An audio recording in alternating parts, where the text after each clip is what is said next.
Bakit naman ganyan yung reaction niyo? Kinakabahan naman ako eh. Ikit, kalma ka lang. Antayin natin yung sasabihin ng doktor para malaman natin yung resulta ng operasyon. Aram naman ako masalap mo. Gusto ko kasi makita yung itsura ko eh. Mamaya na, Besh. Mabuti pa magpahinga ka muna. Hindi. Gusto ko na makita eh.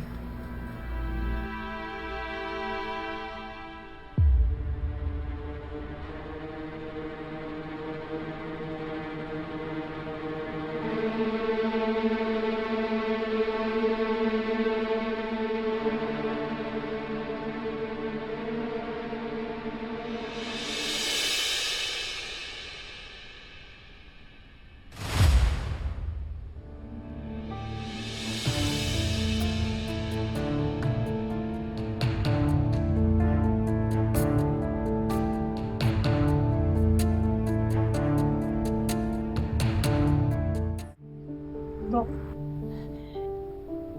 Dok, ano nangyari? Dok. Dok, sinabi niyo po successful po yung operasyon, di ba? Sabi niyo po magiging stable at pagagalingin po ako. Di ba, Dok? Sinabi mo gagawin pa. Ano nangyari, Dok? Walang problema ang operasyon. But she had severe tissue damage from the burn. And it was a challenge na maibalik sa dati with grafts. Pumasok po ako, Dok. Nagdasal po ako, Dok. Sinabi ko po, sana bumalik yung dati kong itsura para bumalik po ako sa dati kong buhay. Pero ano po nangyari, Dok? Bakit hindi po bumalik yung dating itsura ko, Dok? Dok, bakit ganito? Bakit po, Dok? Pero ganito na lang yung nangyayari sa akin. Bakit palagi na lang akong talo? Ikit, huwag kang mag-isip ng ganyan. Huwag mong isipin na talo ka. Kung nandito tatay mo, siguradong ayaw na nakakaganyan ka. Tuloy lang ang buhay, Ikit. Paano po kung papatuloy ninyo? Simula ko nang namatay yung tatay ko. Sunod-sunod na lang yung kabalasan na nangyayari sa buhay ko nito. Ayoko.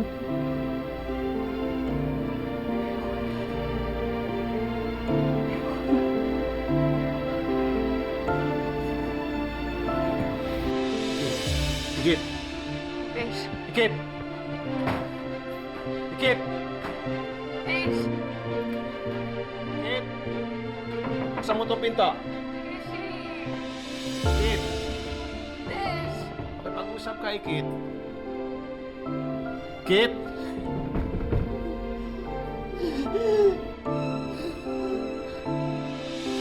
Beshi! Besh, narinig mo ba ako? Tanggap ka namin. Never ka namin i-judge dahil ang tagal na natin magkakaibigan, di ba?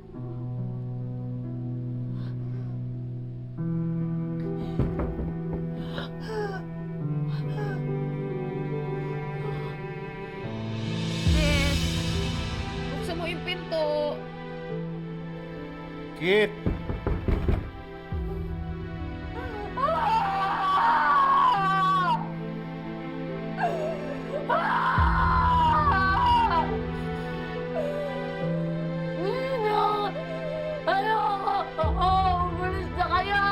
Besh, buksan mo na yung Buksan mo pinto, to. please! Ikit!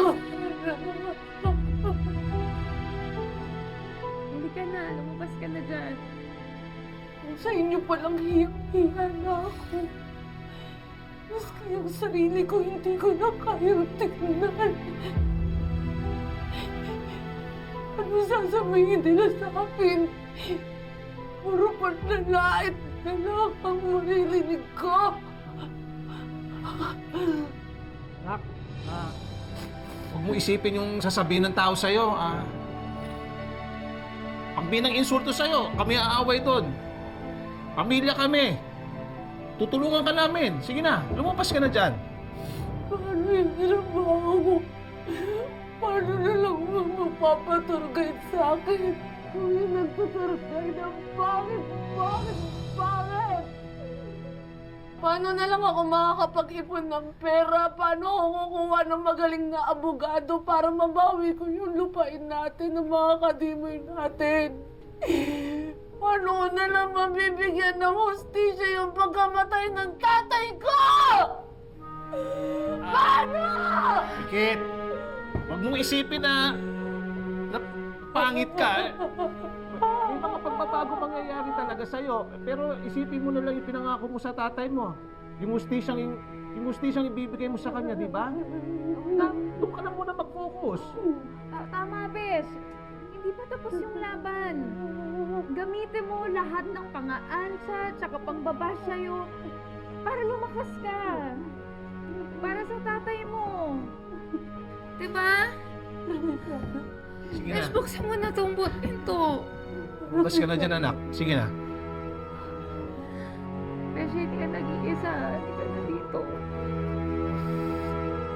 Sige na, Ikit.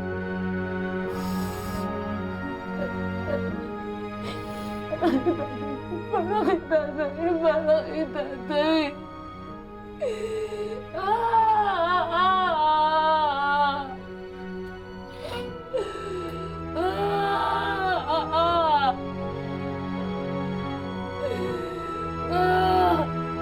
Anak. Pagamay mo kami dito, anak. Sige na. Nandito na kami lagi, isa. Buksan mo na yung pinto.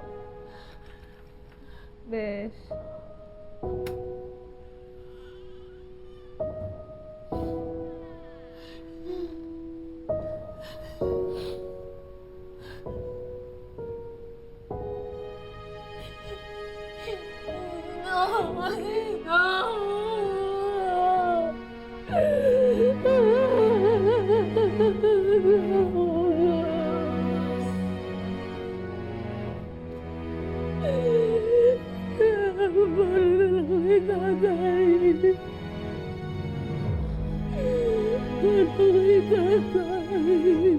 Laban ako din naman para kay tatay.